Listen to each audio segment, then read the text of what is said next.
d'activité en plus, alors qui est un peu conjoncturelle, qui est liée au développement de la structure, mais il y a eu vraiment une explosion en volume. Je vous apprends rien, mais on l'a ressenti de manière très directe. On est passé, l'année dernière, on devait avoir une activation par mois d'un dispositif un peu complexe à... entre août et septembre, on a eu une dizaine de dispositifs de ce type-là qui ont été activés. Et le format qui a évolué d'une réponse à incident assez technique, assez classique, à des dispositifs plutôt orientés gestion de crise bout en bout, que Jérôme pourra partager, et qui donne une dimension assez différente, quoi. Et au final, cette année, on n'a pas développé une verticale dans l'agroalimentaire, même si les retours d'expérience qu'on avait pu faire avec Fleury Michon ou qu'on fait aujourd'hui avec Eric pourrait laisser penser ça, mais on est intervenu sur des champs métiers très variés. On a aidé des camions, des bateaux à repartir, des enfants à retrouver des crèmes hydratantes, tout un tas de chaînes de logistique à redémarrer. On a aidé des chantiers de BTP à repartir. Et le côté gestion de crise et une vision métier était assez intéressant sur ce plan. Je te passe la main, Jérôme. Donc oui, et ce qui est important ici à retenir, c'est que, comme l'a dit Cyril, on est parti de quelque chose de très technique avec un CERT qui mène des investigations numériques à quelque chose qui est complètement métier, transverse, qui prend en compte les impératifs de redémarrage, des impératifs économiques, des liens avec les partenaires, des liens avec les clients, de la communication, du légal, etc. Et pour en parler aujourd'hui, on a choisi le format d'un rétex, un rétex augmenté, c'est le mot à la mode. Donc, l'idée est de s'appuyer sur ce qu'a malheureusement vécu Éric Durand et son équipe au sein de Cooperl. Donc, une crise de type ransomware, malheureusement très classique, on y reviendra, et d'habiller ça autour d'un vote interactif, d'une histoire fictive dans laquelle vous allez pouvoir voter, et nous commenterons ensemble ces votes. L'idée, bien sûr, est d'en tirer des bonnes pratiques et de partager l'expérience qui se finit bien finalement d'Éric. Vous avez tous vos portables ouverts? Non, certains ne l'ont pas. N'hésitez pas, c'est ce qui va vraiment vous permettre de donner votre avis et qui nous permettra d'enrichir le débat. Donc avec nous, Éric Durand, qui est DSI de Cooperl, avec un membre de son équipe d'ailleurs, qui est très actif pendant la réponse à l'incident. Éric, c'est épuisant? Ah oui, oui, je confirme. C'est quelque chose qu'on n'imagine pas avant de l'avoir vécu. Ça, c'est une certitude. C'est d'ailleurs ce qui revient souvent. On n'imagine pas avant de l'avoir vécu. Tout à fait. On est prêt à commencer? Quelques mots peut-être pour Éric. Alors, effectivement, dans ce retour d'expérience, Cooperl, Éric, est-ce que vous pouvez nous présenter le métier de Cooperl? Éric Durand. Moi, je suis le DSI du groupe Cooperl. Cooperl est une coopérative, comme son nom le dit, coopérative des éleveurs de la région de Lamballe. Nous sommes spécialisés dans la filière porc, avec un C, donc le cochon, donc de l'amont jusque l'aval, c'est-à-dire on a des usines de nutrition animale, donc une coopérative pour délivrer nos adhérents, 2700 adhérents. Et ensuite, on fait de la transformation, abattage, transformation, jusque charcuterie, salaison. Donc le groupe est en gros composé de 25 sites industriels, une soixantaine de sociétés, 7000 personnes réparties en France et dans le monde. Aujourd'hui, on commence à s'implanter en Chine, etc. Et donc on était, nous, sur un réseau global d'entreprises. Et donc l'ensemble du réseau a été touché à travers cette attaque. Voilà.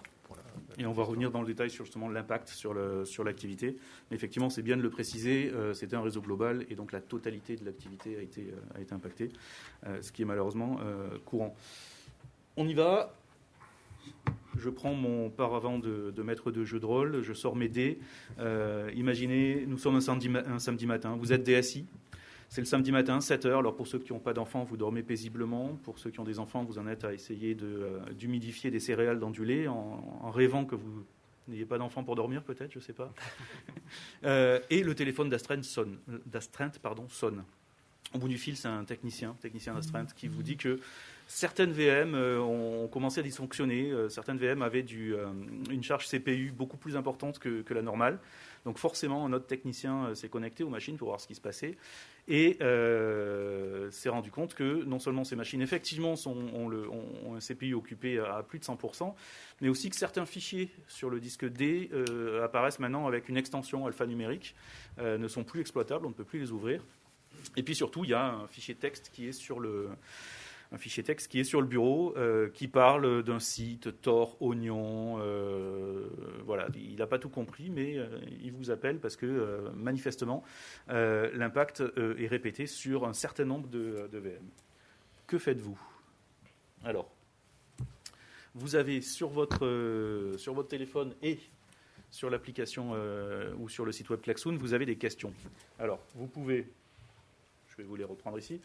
Vous pouvez demander à éteindre la VM, les VM, les isoler le data center, comme ça, on reste isolé du reste du SI. Vous pouvez demander à éteindre les VM, isoler le data center et couper Internet, la sortie Internet principale. Vous activez directement la cellule de crise ou vous allez vous recoucher. On vous laisse de quoi voter, quelques minutes pour voter.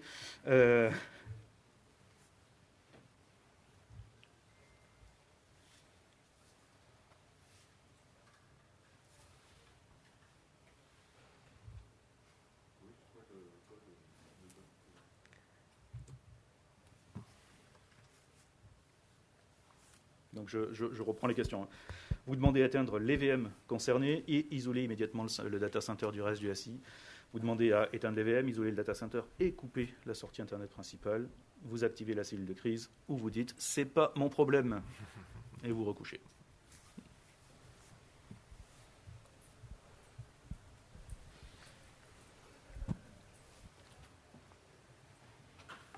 On va sur le résultat. Non, ouais. Voyons les résultats. D'accord. Donc vous êtes majoritairement en faveur d'éteindre les VM, isoler le data center et surtout couper la sortie Internet principale. Cyril, c'est plutôt une bonne réaction? C'est plutôt une bonne réaction. Ce qui nous... Ah, je suis loin dans le micro, excusez-moi. C'est l'habitude des visios avec le casque, on n'a plus l'habitude de s'approcher. Alors oui, il y a le bon format, on pourra partager comment toi tu les gères aujourd'hui. Ce qu'on constate beaucoup sur ce créneau de déclenchement, c'est que ça soutient beaucoup le besoin d'un dispositif qui prend en compte le HNO. Et dans la majorité des événements qui finissent dans des situations de crise, parce qu'on a plein d'endroits où ça détonne et où c'est confiné, à chaque fois que ça finit en crise, c'est souvent lié à un manque d'automatisation et de standardisation dans les process de réponse, y compris dans des actions courtes, ou alors dans des endroits où il y a des dispositifs qui sont en place, ce sont des couvertures partielles ou des SLA qui sont humains, on va dire, et qui sont plus compatibles aujourd'hui avec ce que vivent des entreprises qui font face à ces situations-là, où les temps de réponse nécessaires, ils tombent dans les dizaines de minutes et demandent du coup des actions assez rapides. Court, tout à fait. Alors en parlant des actions, en fait, vous avez trois priorités à ce moment-là à gérer. La première, c'est évidemment l'isolation. On peut partir du principe que les machines touchées, de toute façon, ne vont pas être plus touchées que ça. Alors oui, on peut vouloir faire en sorte qu'on arrête le chiffrement, en cours, mais à mon sens, ça paraît illusoire. Le but, c'est de se dire, OK, ces machines-là sont cramées. En revanche, on ne veut pas qu'elles impactent le reste du SI. Donc, la priorité, c'est d'isoler, en sacrifiant peut-être certaines machines. La deuxième priorité, évidemment, ça va être d'arrêter le chiffrement là où on peut le faire. Et puis, on a une autre priorité qui est de préserver les traces pour l'investigation numérique. Et avec les échanges du CERT intrinsèque, c'est quelque chose qui remonte. On sait qu'on ne peut pas tout faire en même temps. Alors oui, si on arrête une machine, on va perdre, par exemple, des traces potentiellement qui sont dans la RAM et des choses qui seraient très utiles pour l'investigation. Mais l'avis du CERT, en tout cas, c'est que, à choisir, il vaut mieux perdre des informations qui sont dans la RAM, mais s'assurer en éteignant la machine que les journaux d'événements Windows ne soient pas pollués par une machine qui reste et qui tourne pendant plusieurs jours avant qu'on s'intéresse à elle. Donc effectivement, les trois priorités sont là. Vous éteignez les VM, vous isolez immédiatement votre data center du reste du SI, et vous coupez la sortie Internet principale. Pourquoi ? Parce que on imagine que les machines touchées, celles sur lesquelles vous voyez du chiffrement, ne sont pas forcément toutes les machines qui ont été visitées par l'attaquant. L'attaquant a pu faire autre chose sur d'autres machines. Il a peut-être le contrôle sur d'autres machines qui ne sont pas chiffrées, qui ne sont pas, c'est pas visible. Et dans ce cas-là, en coupant la sortie Internet principale, vous coupez le lien entre l'attaquant et vos machines. On peut passer, voilà. Sur l'ensemble des cas traités par on a demandé au CERT, sur chaque étape, on a demandé au CERT un petit peu ce qu'il voyait. Majoritairement, le chiffrement se déclare le soir ou tôt le matin, le week-end. Autrement dit, si vous avez vraiment des astreintes à éviter, c'est celle du vendredi soir ou du samedi matin. Eric, ça s'est passé comment chez vous ? Ça s'est déclenché quand ? Un 8 mai. On s'en souvient longtemps. Voilà, oui. Pour la petite histoire, on démarrait notre audit de sécurité le lundi suivant. Ça, c'est pour le fun, donc on n'a pas eu le temps de le faire. Donc voilà, nous, ça s'est passé exactement de cette façon-là. C'était 7h le matin, moi, donc le collègue responsable technique de Lamballe m'a appelé, donc me dit Eric, il a tout de suite identifié, puisque dès qu'on démarrait un PC, il était HS. Donc notre premier réflexe a été évidemment de s'isoler d'Internet. Et ensuite, on n'a pas eu tous les mécanismes dont parle Jérôme parce qu'on n'est pas prêt à ça. Et que surtout, on avait la production qui tournait. Nous, même si c'était un 8 mai, on tourne 24, 7, donc on avait des sites de production qui tournaient. Et on se pose toujours la question de savoir comment je fais pour maintenir la production en route. Voilà. Enfin, donc, bon, on a trouvé des solutions parce qu'on avait des solutions qui n'étaient pas touchées. Alors, on va y revenir, mais en tout cas sur le déclenchement, ce premier constat, c'est qu'effectivement c'est un jour férié, c'est quand on l'attend le moins, et c'est très perturbant. Alors justement, on va passer à la slide suivante. C'est très perturbant. On note à ce moment-là un moment de sidération. Donc là, vous êtes bien réveillé, pour le coup, vous êtes bien réveillé, mais votre téléphone sonne de toutes parts. Les responsables applicatifs, manifestement, sont bien réveillés aussi. Tout le monde a l'air d'être comme des lapins dans les phares. Que faites-vous ? Alors, je rassemble un maximum d'éléments auprès des équipes opérationnelles. Je fais l'inventaire de l'impact sur le fonctionnement du SI. Alors, c'est des choix multiples ici. Je consulte mon PCA avec la rubrique ransomware du samedi matin. Où je réveille un membre du CODIR, ou deux, au cas où. Le réveil préventif du CODIR.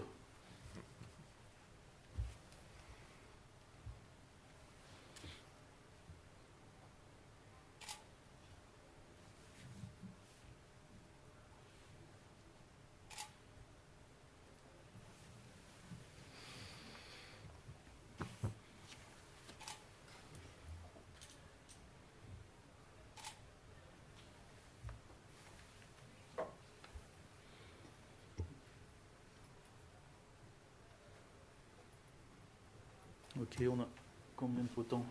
Encore un petit peu. Quelques secondes. Alors les choix on est sur du choix multiple et à ce moment-là, il faut bien voir que vous n'avez pas forcément toujours la visibilité sur qu'est-ce qui est touché, sur qui est disponible, quelles sont les ressources dont vous disposez. C'est un moment de flottement.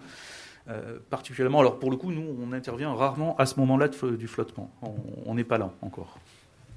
Donc Eric et toutes les autres victimes sont seuls à ce moment. Et c'est peut-être là où on voit l'intérêt d'avoir à la fois une équipe soudée, une équipe qui répond au téléphone. N'est-ce pas ? Absolument. Alors, effectivement, donc vous avez choisi de rassembler un maximum d'éléments auprès des équipes opérationnelles et c'est capital. Hein, on ne peut pas piloter dans le noir. Et vous faites l'impact, vous faites l'état de l'impact sur le fonctionnement du SI. Ça, c'est vital aussi. Encore une fois, en gestion de crise, ce que l'on va prioriser, c'est on va prendre des décisions en fonction de l'impact immédiat. D'abord, on essaye de figer la situation, de reprendre le contrôle de la situation, et ensuite on avance sur d'autres phases. Donc, plutôt bien répondu. Cyril. Alors certains, oui, vous êtes un certain nombre quand même à avoir choisi de réveiller le CODIR. Ça peut se discuter, à ce stade, ça peut se discuter. Eric, vous, de votre côté, vous avez fait quoi ? On a commencé par faire l'inventaire, tout ce qui était touché, évidemment. Mais j'ai aussi réveillé mon directeur général. C'est le premier que j'ai réveillé ou pas, parce que je pense qu'il était debout, et pour le prévenir de la gravité de la situation, parce que c'était vraiment... Et donc, lui, s'est chargé tout de suite de contacter tous les membres du CODIR élargi, et on s'est retrouvé en réunion avec vous, Jérôme, dans la foulée, 2 heures plus tard. 2 heures plus tard. Voilà. Donc c'est allé plutôt vite. Les chiffres du CERT, sur l'ensemble des crises traitées en 2020, majoritairement en tout cas, entre le moment où l'intrus est arrivé sur le SI et le moment où le chiffrement s'est déclenché, qui sont vraiment 2 actions très différentes, il s'est écoulé entre 1 mois et 4 jours. Ça, c'est sur les crises que l'on a traitées. Donc, il y a peut-être un biais aussi de sélection. Hein. C'est un échantillon qui est le nôtre. On a vu là que sur une dernière attaque récente dans la presse, on a vu 29 heures entre le moment de l'intrusion et le moment du chiffrement. Donc, ça va peut-être de plus en plus vite. Cyril ? Alors c'est un peu conjoncturel à la typologie de retour qu'on fait, parce que là, on est dans une configuration où on intervient souvent après des appels à un assureur dans le cadre d'un contrat cyber. Et donc, on n'a pas nécessairement de contexte préalable, d'outillage préalable. Et donc, c'est aussi pour ça que c'est des contextes où les temps de détection peuvent être un peu longs, parce qu'on n'est pas dans un dispositif où il y a une détection qui est continue. Là, quand on commence à discuter de cellules de crise, d'exécutifs et donc d'autres équipes dont tu parleras après, Jérôme, ça nous semble, en tout cas, quand il y a un dispositif assurantiel qui est en place, important de le prendre en compte très tôt, parce que les premières heures sont assez essentielles dans la relation avec l'assureur, que c'est très variable. Alors, nous, on ne travaille pas directement avec des assureurs, on travaille beaucoup avec un groupe qui s'appelle Stellian, dont Thibaut, qui est présent devant, est un représentant. Et si vous avez des questions, je pense qu'il a des expertises qui sont assez intéressantes. Les toutes premières heures, souvent les 72 premières heures, sont ultra importantes dans la relation avec ces acteurs-là. Donc il y a un critère d'activation qui est important. Qu'après l'intrusion soit bien ancienne, c'est un autre sujet, mais en matière de gestion de crise, en tout cas, pouvoir activer ce stream-là tôt est vraiment important. On passe à l'étape suivante de notre belle aventure, enfin belle pour ceux qui ne la vivent pas en tout cas. La situation se précise. Vous avez repris un semblant de contrôle. Vous avez monté un lien VPN IPsec entre le siège et le data center. Donc ça vous permet d'accéder en tout cas au VLAN au VLAN du data center. Un paquet de machines sont éteintes, donc vous ne pouvez pas faire grand-chose. D'autres sont allumées, vous pouvez commencer à regarder. Et vous vous rendez compte que 60% du parc est touché. 60% du parc, le reste, vous ne savez pas vraiment, parce que les machines sont éteintes. Mais ce qui est sûr, c'est que la production est à l'arrêt. Donc là, vous ne faites plus rien. Eric, ça vous rappelle quelque chose, la production à l'arrêt ? Trop. Trop. Que faites-vous à ce stade ? Que faites-vous ? Alors là aussi, on est sur du choix multiple. Vous préconisez d'alerter l'assureur. Vous préconisez de faire une déclaration à la CNIL. Vous récupérez un exemplaire de la note de rançon. Où vous allez personnellement réveiller le CODIR, ou pour ceux qui dorment encore, en tout cas, avec des croissants.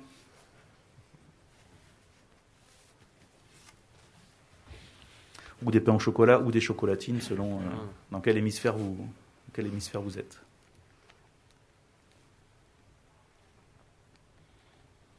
Non, bon, je pense que Cyril a un petit peu spoilé le... Je vais donner un indice. Voilà, il y a un indice. C'est un choix multiple. Mais c'est un choix multiple. Effectivement, il y a d'autres choses à faire, probablement.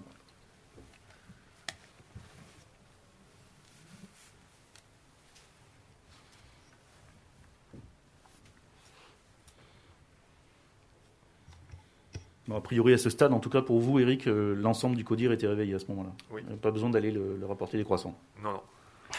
Ils étaient réveillés et bien réveillés, pour la plupart. Est-ce qu'ils étaient sidérés aussi, finalement ? Est-ce qu'ils étaient dans un moment de flottement ? Oui, bien sûr. C'est quelque chose à laquelle on ne s'attend pas du tout.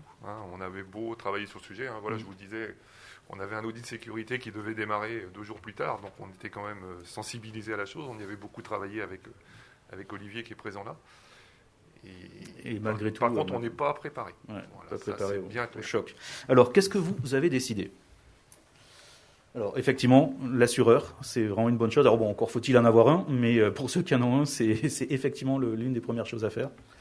La CNIL, effectivement, c'est pas forcément la priorité à cet instant. Pourquoi ? Parce que même si on peut faire à la CNIL des déclarations préalables que vous pouvez ensuite modifier, là, vous avez strictement aucune information. Vous ne savez pas du tout si des données à caractère personnel sont concernées, donc c'est pas le plus utile.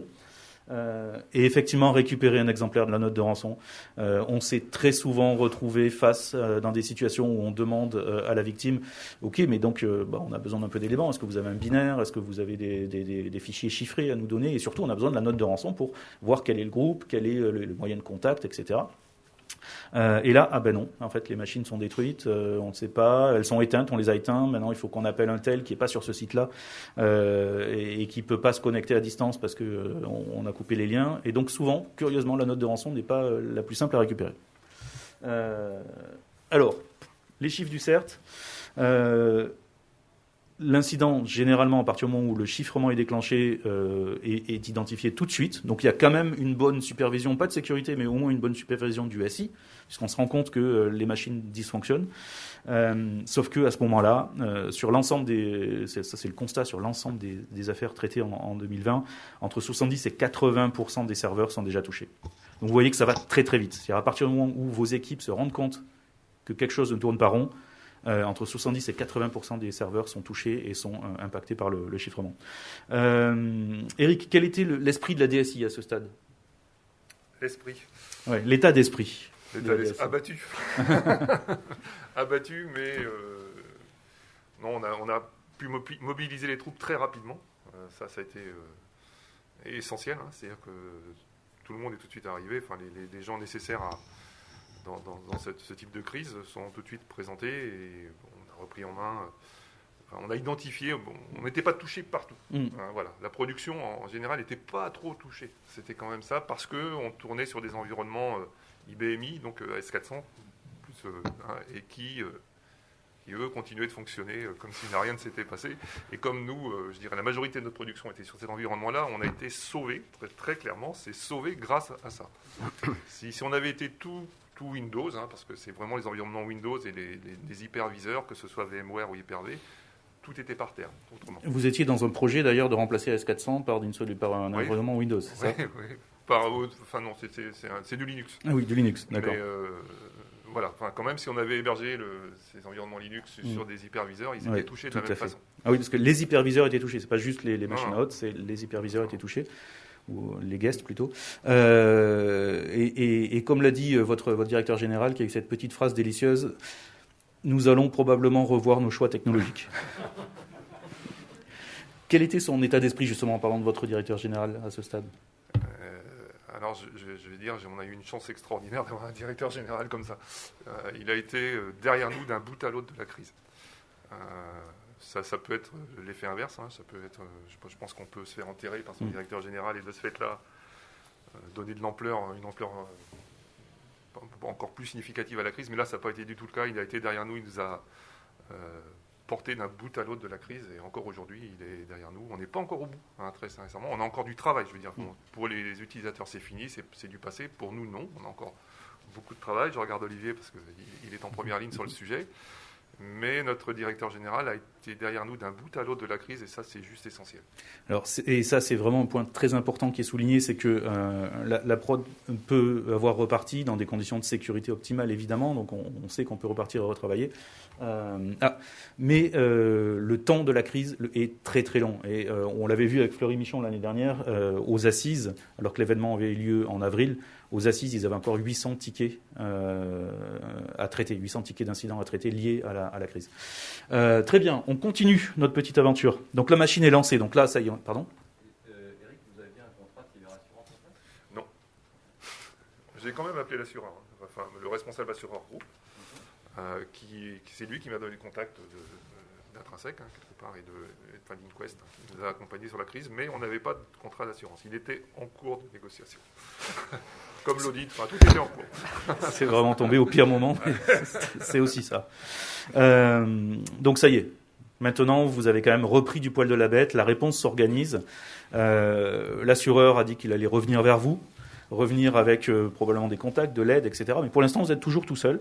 Et il va falloir formaliser cette première réponse à incident de votre côté, tout seul avec vos petits moyens. Alors, que faites-vous? Là encore, on est sur des choix multiples. On réunit tout le monde dans la salle du CODIR et on fonce. On est des Gaulois, on y va. Il faut lancer un axe, donc un stream, on appelle ça un stream, parce qu'on aime bien les anglicismes. Il faut lancer un stream sur l'investigation numérique. ou il faut lancer un stream pour le pilotage de la crise, ou un stream pour la reconstruction du SI, et où. Donc, je pense que là, on est sur des choix faciles, en fait.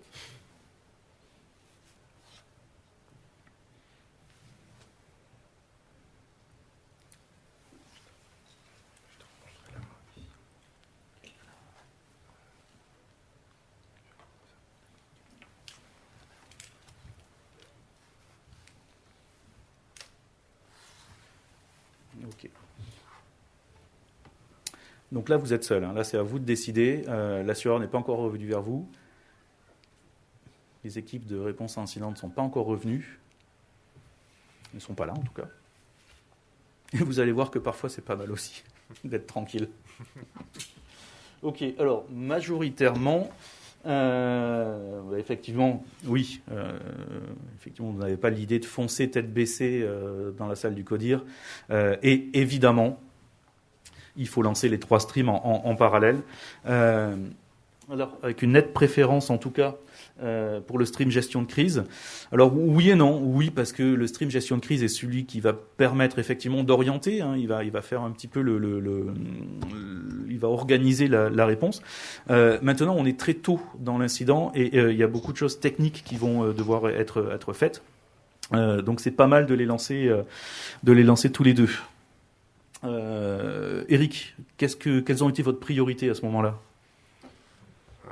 Nous, on avait besoin de planifier, déjà par rapport à la production, là où ça ne fonctionnait pas ou mal, ou en mode dégradé. Donc ça s'est fait par l'intermédiaire du CODIR.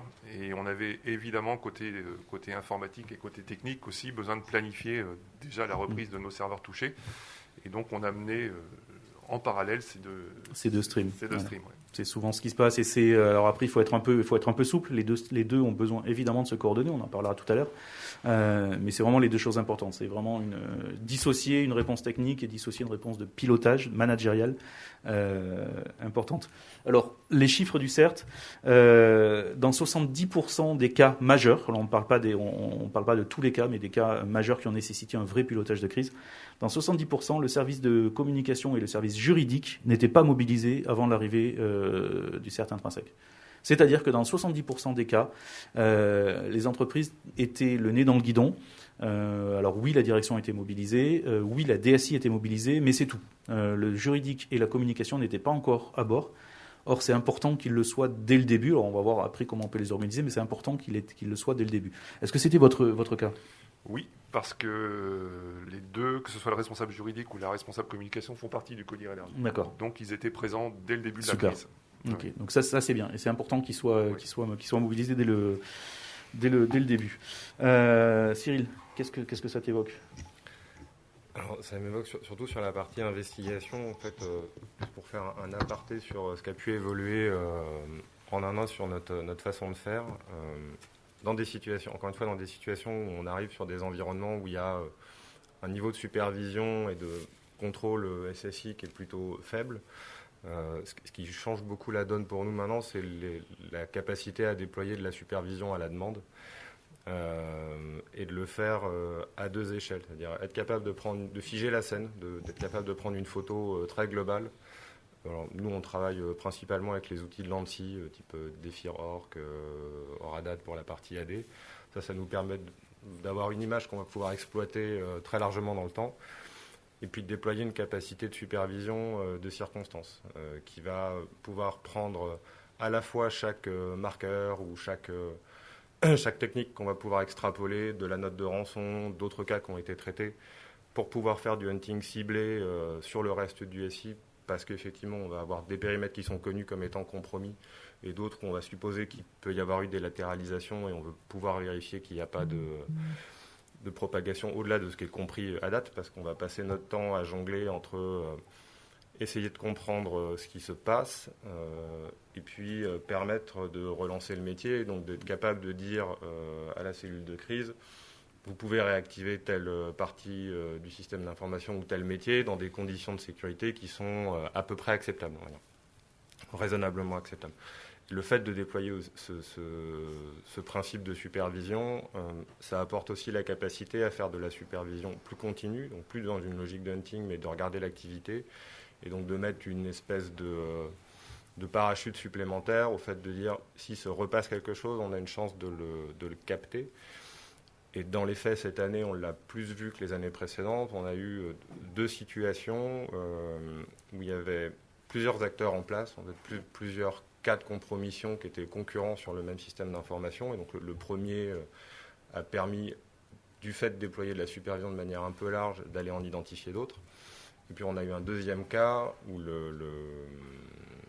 on est intervenu en second rang, c'est-à-dire que il y a eu une première intervention, ils se sont fait recompromettre pendant la reconstruction, donc ils avaient fini de redéployer un nouvel AD, ils se sont fait recompromettre à ce moment-là, et donc ça manquait de supervision globale pour être capable de regarder ce qui se passe sur le nouvel environnement de confiance.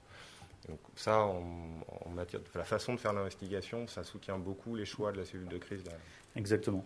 Et pour ceux qui se souviennent de la publication qu'avait fait Microsoft au sujet de sa DART Team, qui est une équipe d'intervention propre à Microsoft, où ils ont parlé d'un cas où 5 groupes d'attaquants différents étaient présents sur le SI de la victime, c'est un des cas que l'on a eu à gérer aussi. Donc on était en parallèle avec eux. Très bien, on passe à la suite, l'étape suivante. Alors là, ça y est, le CERT débarque, donc vous avez 5-6 personnes qui arrivent avec des mallettes de matériel ou à distance, on était derrière nos Zooms dans ce cas précis. Et puis surtout, les analystes forensiques prennent contact avec vous. Et là, les choses, on entre dans le dur. C'est-à-dire que là, vous allez avoir beaucoup de demandes qui vont être faites. Donc, il faut exécuter un outil de prélèvement de traces sur de nombreuses machines. Elles sont souvent éteintes. Parfois, elles ne sont pas accessibles, ne serait-ce parce que le VLAN lui-même n'est plus joignable. Mais il faut aussi récupérer 90 jours de journaux de pare-feu. Et puis, il faut récupérer les journaux aussi des événements, des machines. Alors, quoique c'est l'outil qui va le faire, ça, souvent. C'est l'or qui va le faire. Bref. Vous devez exécuter un outil, un binaire, sur des machines qui sont éteintes, parfois injoignables, sur un data center dont on ne connaît pas forcément toujours l'état, et en même temps envoyer 90 jours de log de pare-feu de la sortie Internet principale. Que faites-vous ? Vous priorisez l'exécution de l'outil de prélèvement de traces ou vous priorisez l'extraction des journaux des pare-feux ?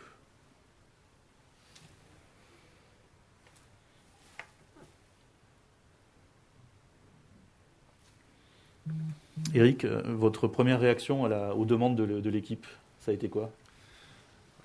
De quoi il parle ? Un orque ? Pour moi, c'est un gros animal. On est dans un jeu de rôle. Non, on a vécu ça. Enfin, Le problème des logs, on a eu du mal à vous les fournir. On en reparlait, on avait un point journalier avec Jérôme, et ce sujet revenait régulièrement. Vous en êtes où sur les logs, etc. Donc, là, on se rend compte, si on identifie les goulots d'étranglement au sein de la DSI, des personnes surchargées qui étaient chargées de faire ça, qui n'y arrivaient pas, etc. On a réussi à vous les fournir, mais ça a demandé du temps.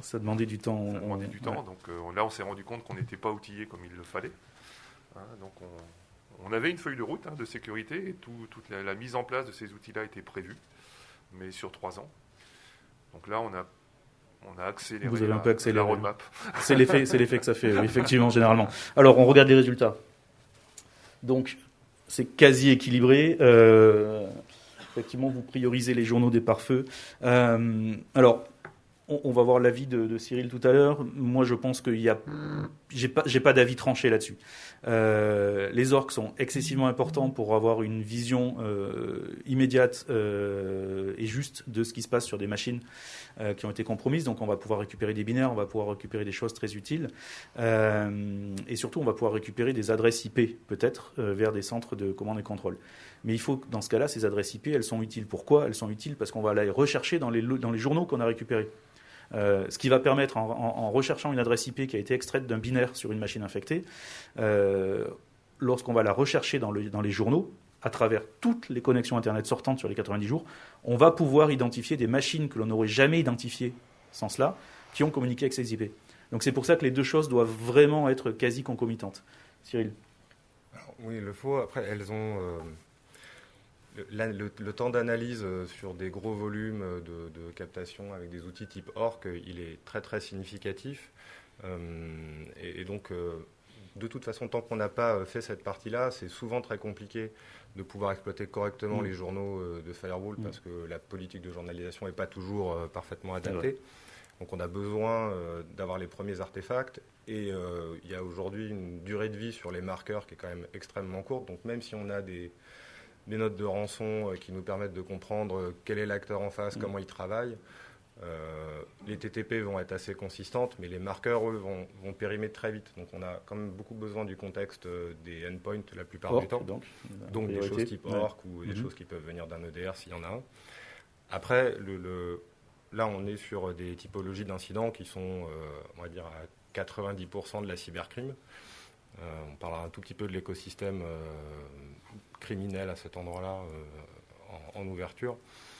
Dans la très très grande majorité, sur toute l'année, les entrants, ça a été du VPN, Pulse et Fortinet, donc des manques de patch de manière très significative. On a eu un peu de reuse d'authentifiants qui avaient fuité. Il y a eu pas mal de dumps qui ont été faits et qui ont été publiés. Et donc tous les environnements sans authentification multifacteur, ça passe, c'est réutilisé et c'est industrialisé dans l'exploitation. Et donc là, on n'est pas tellement sur des attaques qui sont sectorisées, on est sur c'est du chalutage, c'est du scan de masse et ça rentre où ça peut. Beaucoup de Citrix, beaucoup de RDP qui était déjà une tendance qu'on voyait beaucoup dès début 2019 et un peu de phishing ciblé, au sens de jusqu'où ça finit à l'état d'une crise. Après, sur le point d'entrée en lui-même, on a énormément de cas où ce sont des filiales mal maîtrisées, pour des organisations qui ont une gestion un peu centralisée du réseau, de l'AD, etc., et qui sont en plus souvent connues comme étant des zones où la gouvernance IT est différente, où les moyens ou les compétences sont différentes, et où les gens regrettent a posteriori de ne pas avoir pu mettre l'énergie dessus. Et c'est souvent cette combinaison-là de... les firewalls de la filiale dans le pays X qui n'ont pas pu être mis à jour dans les trains classiques et qui, du fait de la porosité interne du réseau, même si toute la bordure du reste est bien protégée, la porosité de filtrage réseau et surtout la faiblesse de l'Active Directory fait qu'il y a une latéralisation qui est immédiate et très compliquée à contrôler. Alors on va regarder les chiffres du CERT. Voilà. On retrouve ce qu'on disait, seulement dans 5% des affaires traitées en 2020, le niveau de journalisation était suffisant. Donc on en parle juste de ce que était collecté. Donc 5% seulement des cas, les données nécessaires étaient collectées. Donc généralement, on est en déficit de données, on est en déficit d'informations pour vraiment pouvoir mener l'investigation. Et les journaux étaient accessibles rapidement. C'est en moins de 5 jours. On n'est pas non plus sur du 48 heures, vous voyez bien. Donc rapidement, c'est en moins de 5 jours. Les journaux étaient accessibles rapidement dans 15% seulement des cas. Donc vous voyez que c'est vraiment un point bloquant aussi, les journaux. Et encore une fois, comme le disait Cyril, effectivement, avant de pouvoir exploiter les journaux, il faut pouvoir avoir des choses à y rechercher. Donc les orques sont importantes. On accélère un petit peu puisqu'on a plus beaucoup de temps. On va dépasser un petit peu. Mais bon, c'est passionnant, c'est pour ça. Beaucoup de choses à dire. On continue. Du travail pour les cellules de crise. Alors, c'est une chose que l'on va mettre en place immédiatement dès qu'on arrive, c'est les 2 cellules de crise, si elles n'existent pas, une cellule de crise managériale, une cellule de crise technique. Le DSI, évidemment, participe aux 2 et il participe à faire la jonction, justement, entre les 2. Votre pilote de crise, donc, qui est externe, qui est celui qui a été missionné à travers l'assureur et intrinsèque pour vous aider à accompagner la crise, votre pilote de crise propose de se concentrer d'abord sur les impacts métiers. Que faites-vous ? On commence à voter. On va aller un peu plus vite sur le temps de vote. 2 options, c'est n'importe quoi. Sans IT, il n'y a rien qui fonctionne. Donc de toute façon, ça sert à rien de discuter. On va redémarrer la IT. Ou j'accompagne cette décision-là. Je me concentre ici, en cellule de crise managériale, sur les impacts métiers, que je pourrais traduire ensuite en système IT. Et ce qui me donnera une roadmap de redémarrage. Eric, comment c'est passé pour vous ? Option 2. Option 2. On a replanifié le redémarrage avec les métiers, pour ceux qui étaient impactés. Il fortement. D'accord. Et on voit que tout le monde fait pareil, c'est ça ? Oui. Oui. Et vous aviez des réunions, on avait des réunions de CODIR avec la direction où notamment vous présentiez cette progression-là Voilà, et ça remettait systématiquement au jour la priorité de redémarrage. exactement. Donc c'était tous les jours pendant un mois quasiment, avec la direction. En plus, on était en période, on sortait juste de la période Covid. Donc on était Rodé finalement. rodé à ces réunions-là. Mmh. Et ça, je voulais insister aussi là-dessus, c'est sur le PCA. En fait, on était en cours de PCA par rapport au Covid. Donc c'était un petit peu la continuité. On était toujours une histoire de virus d'un bout Dans à votre l'autre. malheur, finalement, il y a eu un petit peu de chance. Mais voilà, et puis donc c'était pour l'informatique, c'était tous les soirs un point. Alors c'était plutôt vers 22h. Mais on faisait le point régulièrement par rapport à ce qui s'était dit dans la réunion du quotidien. Voilà. On traduit des priorités métiers en système et informatique. Ces systèmes, on les traduit en machines et ces machines-là donnent une vraie priorité de redémarrage. On continue. Vos données, vos précieuses données. Alors l'investigation numérique a avancé entre-temps. On vous a prévenu, on vous a dit, on a vu des traces d'exfiltration de données. Ah oui, pardon, on n'est plus... Hop, je suis sauté un peu vite. Donc, dans 60% des cas, en revanche, cette bonne pratique que l'on vient de voir là n'était pas formalisée. Autrement dit, tout le monde gérait tout à peu près en même temps. Et c'est en arrivant qu'on a séparé les deux fonctions. On avance, donc vos fameuses données, l'investigation vous a prévenu, il y a des risques de fuite, on a vu des choses, on a vu que ce soit dans les journaux des pare-feux s'ils existent, on a vu du trafic important, des sorties de trafic importants, c'est peut-être sur les machines où on a vu l'attaquant visiter certains filers, et là c'est le cas, l'attaquant vient de publier le nom de votre entreprise sur son blog, il y a des captures d'écran d'un serveur de fichiers, donc plus aucun doute possible, vous êtes compromis, vous avez 72 heures pour payer la rançon avant que le reste des données ne soient publiées. Que faites-vous ? Je m'oppose au paiement de la rançon ou je suis favorable au paiement de la rançon ? Sur ce sujet, ça a été une tendance vraiment forte en 2020 qu'on supposait ou même on s'étonnait que ça n'arrive pas avant, mais c'est devenu vraiment très présent maintenant. Et ça change quand même beaucoup la dimension de la crise et de la gestion du stress, parce que dans les attaques type ransomware classique qui verrouillent le SI, on a quand même pas mal de gens qui ont une capacité à repartir à partir des backups. Il y a un vrai scénario de sortie du problème. Sur l'extorsion à la fuite de données, en fait, pour les gens pour qui la confidentialité est plus importante que la disponibilité pour des secrets commerciaux, des secrets industriels, il n'y a plus aucune garantie que ça ne ressortira pas 6 mois après, 12 mois après. Et la gestion de l'impact et du stress qui est associé à ça est d'une dimension ça n'a rien à voir, oui. Vraiment horrible à gérer pour les clients. Moi, si je me projetais là-dedans, ce serait une horreur. Et la problématique, c'est que même si on se dit, OK, on a fini l'investigation, on a à peu près compris comment ça s'est passé, on n'aura jamais réellement de garantie qu'il n'y a pas quelque chose qui est sorti. Et on voit des cas de publication qui ont lieu 6, 12 mois après la fin de la clôture d'un incident type ransomware où les gens pensent être sortis du sujet et où il y a ce genre de... Enfin, ce qui n'est plus affiché mais qui était affiché avant, ce genre de blog. Je ne sais pas si vous avez eu l'occasion d'aller fouiller de ce côté-là. C'est des blogs, c'est ultra organisé, industriel. Il y a des compteurs, des liens pour regarder les données. Vous téléchargez des samples. C'est accessible à tout le monde. C'est un métier, oui. C'est très organisé, ça change vraiment la dimension et ça met beaucoup en avant la criticité de la cartographie de l'information, le manque de maîtrise qu'il peut y avoir et qui est une information qui est hyper compliquée à retrouver en gestion de crise. Exactement. Ouais. Et puis ça amène aussi tout un côté légal, c'est-à-dire qu'il faut regarder si vous aviez pris des engagements auprès de grands partenaires et clients de protection de leurs informations. Il n'y a pas que la réglementation qui peut vous tomber dessus, c'est aussi les engagements privés que vous avez pris commerciaux avec des partenaires et ça c'est très important. On regarde les chiffres du CERT avant rapidement. Alors, vous êtes tous opposés au paiement de la rançon. Finalement, vous êtes comme 99% des victimes que nous avons traitées dans le cadre des crises majeures. 99% d'entre eux n'ont pas payé de rançon. Malgré que le fait que des données étaient exfiltrées. 60% des attaques par ransomware sont accompagnées d'une exfiltration de données et 70% des attaques au total, parce qu'il y a quand même malgré tout, on parle beaucoup des ransomware, mais il y a quand même malgré tout des attaques qui ne sont pas de type ransomware et qui exfiltrent des données. On avance. Bon ben voilà, maintenant l'affaire est publique. Puisque l'attaquant a publié votre nom sur son blog, il y a à la fois des comptes Twitter, il y a des journalistes, il y a des passionnés qui suivent ces comptes. C'est accessible à tout le monde, encore une fois, sur le dark web. Et donc avec la publication du nom de l'entreprise, d'Acme Industries, par les attaquants, les médias s'intéressent évidemment désormais à l'affaire. Donc le service de communication, votre service de communication a reçu des appels de journalistes qui souhaitent en savoir plus sur le piratage. Et évidemment, ils demandent ce qu'ils doivent répondre.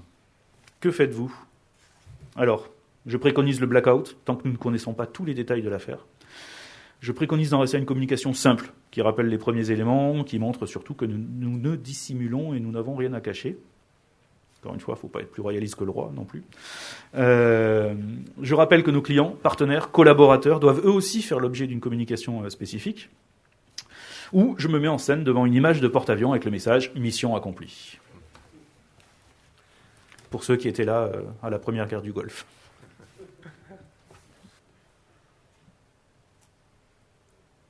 Effectivement, c'est donc les deux choix qui sont plutôt les bons. Une première communication qui va être légère, mais qui montre que vous avez acté l'affaire. Et évidemment, surtout une priorité à vos clients et partenaires qui doivent faire l'objet d'une communication dédiée.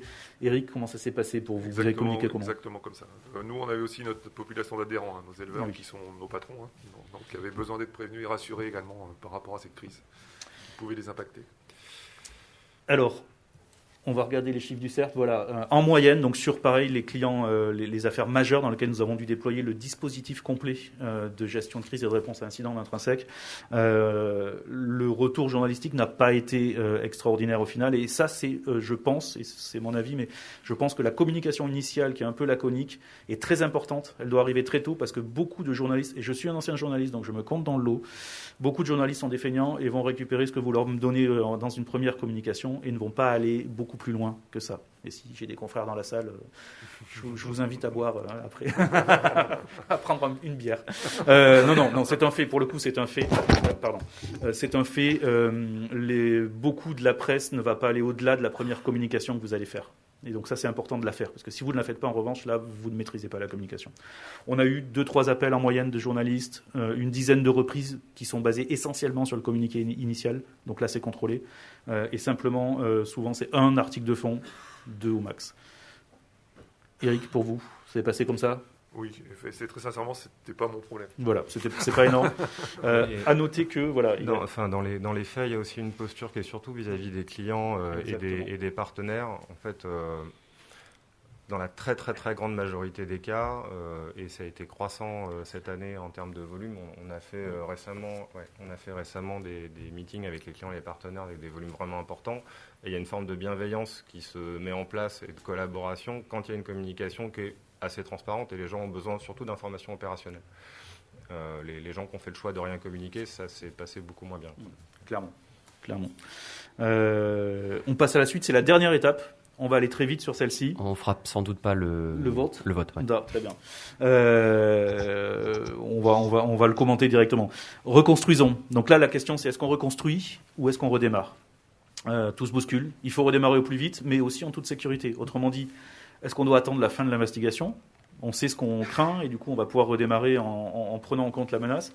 Ou est-ce qu'on prend le risque de redémarrer sans indicateur de compromission fiable ? Est-ce qu'on reconstruit ? Est-ce qu'on redémarre ? Très souvent, on va refaire les deux. Voilà. Dans 99% des cas en 2020, que l'on a traité en 2020, l'Active Directory était compromis et a dû être reconstruit. Donc de toute façon, il va falloir reconstruire et il y aura au moins un Active Directory à reconstruire. Donc un VLAN propre, nouveau plan d'adressage très souvent, un Active Directory propre. C'est une bulle de confiance et Cyril parlait d'avoir de la supervision. Et cette supervision qui est mise sur le SI, elle est complémentaire avec la création d'une bulle de confiance dans laquelle on va essayer d'isoler au maximum et de reconstruire des choses propres ou de mettre des choses à l'intérieur qui ont été validées, qui ont été auditées. Eric, ça s'est passé comment pour vous ? Reconstruction, from scratch. Voilà, on a décidé de repartir sur les meilleures pratiques au niveau de l'AD, puisque c'est l'AD qui a été touché chez nous. Donc là, on s'est fait accompagner par un spécialiste qui nous avait conseillé Intrinsèque, et donc on a décidé de reconstruire et de rentrer nos serveurs dans cet nouvel environnement sécurisé. Donc on a revu totalement l'infrastructure. En fait. Très bien, merci à tous. On finit un peu sur le chapeau de roue. Cyril, le mot de la fin ? J'avais une ouverture à faire sur le fait qu'on avait un certain nombre d'attaquants qui maîtrisaient mal le potentiel de nuisance dont ils disposaient. Et si vous voulez discuter de ce sujet-là un peu plus en détail, du coup, on peut se retrouver sur notre stand ou à l'extérieur de la salle si vous voulez creuser cette partie. Ainsi que la partie assurantielle avec la partie Thibaut. assurantielle, tout à fait. Merci pour votre participation. Merci.